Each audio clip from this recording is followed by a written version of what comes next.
Вот так мгновенно обрывается надежда о спасении у девушки Назик, сбежавшей из рабства. Главный герой фильма Азамат остается перед лицом жестокой утраты и безысходности. С этого момента жизнь мужчины меняется, и он бросает вызов преступному миру. Фильм держит в напряжении весь зрительский зал. Позже режиссер Дастан Джапар Рыскелди раскрыл все душевные тайны главного героя своей киноленты.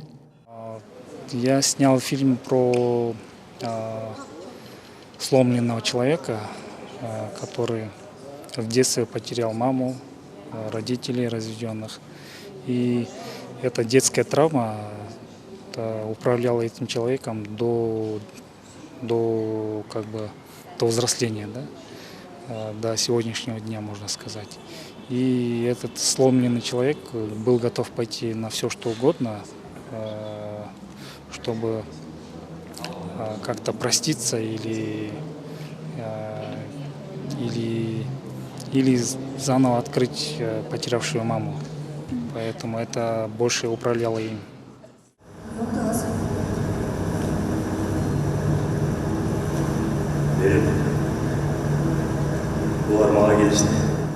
Фильм оставляет многие моменты открытыми. Например, что случилось с лучшим другом главного героя Самата. Нет ответа и на главный вопрос, а смог ли главный герой по-настоящему отказаться от преступного мира. Одним словом, зрителям есть над чем подумать.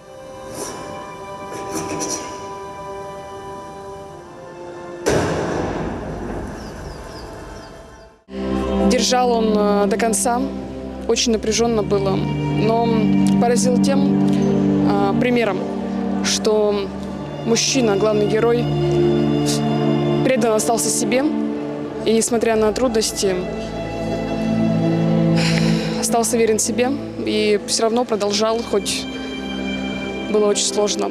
Фильм потрясающий, очень многому учит. Я думаю, он будет достоин премии. Знаете, какой крутой ход режиссер. Мы все-таки пришли к такому выводу, да, концовка, что все-таки режиссер наверняка дал какую-то надежду зрителю, что, может быть, его друг Самат нашел какой-то третий вариант. Да. Вот. Да. Мы все-таки ушли с этой надеждой. Уходим с этой надеждой, да, что жизнь и дружба готовы победить в этом мире.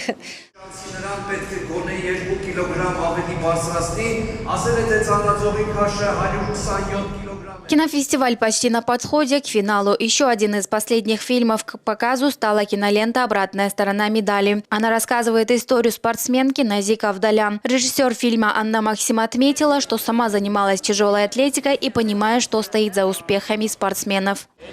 Иногда мы живем и не понимаем, что творится в жизни другого человека. Мы можем понять только победу, и нам трудно понять, что за этой победой.